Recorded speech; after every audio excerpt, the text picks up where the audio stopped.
How's it going, you amazing Hylians? It's Jay, and in today's video we're going to be celebrating 20 years, yes, 20 years of the Wind Waker.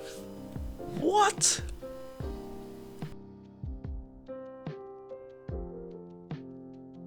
I still can't believe the Wind Waker came out 2 decades ago today in Japan. Such a groundbreaking and inspirational game that really has stood the test of time. So in today's video we're going to look at how the game came to be, the initial reaction to the game, and why and how it's still such a good game even today.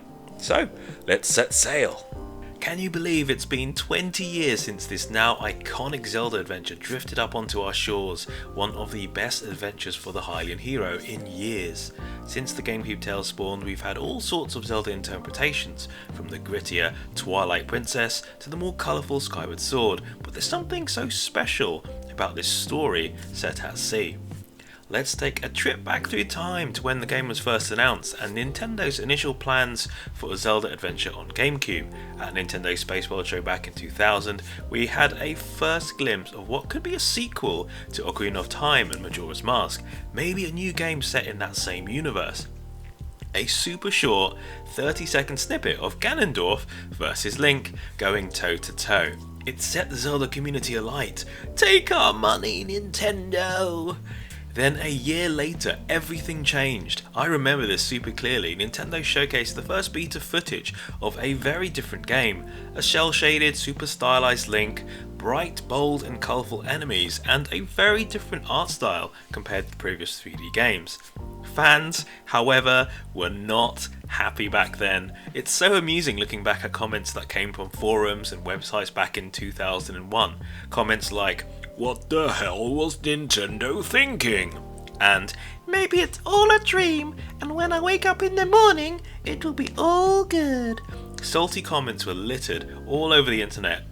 Like, "They go and make Zelda look like a friggin' puppet show for 5-year-olds. My favourite comment must be, "He looks like a reject from Hey Arnold."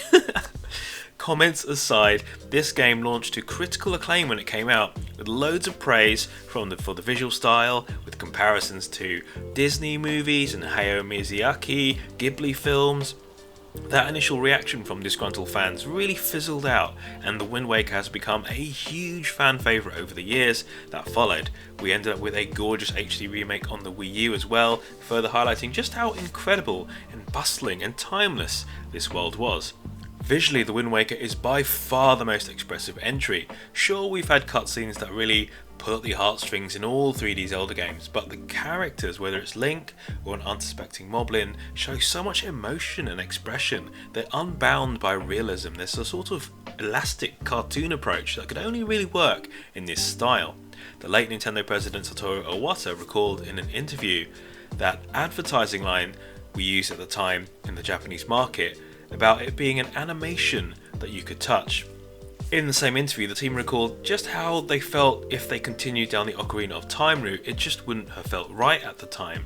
It was thanks to designer Yoshiki Haruhana who planted that seed to really build this new world. Haruhana presented a sketch of Toon Link that looked a bit like this to the team, and it was met with a lot of positive feedback internally. Satoru Takizawa said, "The instant I saw that drawing, my designer spirit came to life, and I thought, with a character like that, we can give him actions that will look and feel good no matter how he moves." Without the limitations of having to be all photorealistic, the Wind Waker can be far more expressive in not just the characters, but also how exaggerated the whole world and the environment can be. I love the little subtle particle effects you get in dungeons, the animations on the small islands you end up visiting, even how Link attacks, from his hair swaying about to the sparks that resonate from that legendary blade. The style holds up even 2 decades later, it just works. Nintendo took a huge risk off the back of the massively successful Nintendo 64 games. But there's just been nothing quite like the Wind Waker in visual style. There have been some games that kind of try to follow a similar direction, like A Hat in Time, and you can really see that Wind Waker signature coming through. Another part of what makes the game so special is that game's engine. At its core, the Wind Waker follows that groundbreaking control from the Nintendo 64 days. You roll, you lock onto enemies, you leap off ledges, but what it does so differently is that more expansive way of moving, whether you're hiding in a little barrel to avoid being shanked, or carefully sliding along a ledge. It just makes navigating the world fun and interesting. Enemy battles have a real sense of oomph to them. Sure, you're still hacking away at them with your sword, but there's a weight and fluidity to the combat that we really haven't seen in a Zelda game since 2002.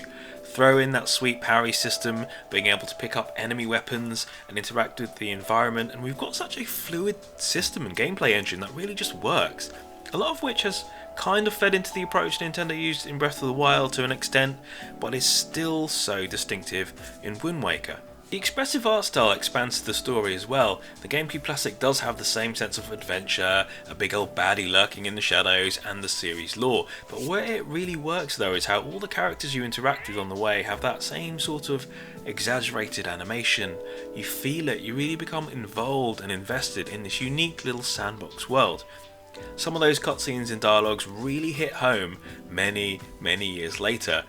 Beyond the story and onto the seas, it's one of the best part of the games. It's a massive sandbox to sit back, chill and explore. It does take a little while to get to the point where you can freely sail around, but once you do, it is an amazing piece of technical work.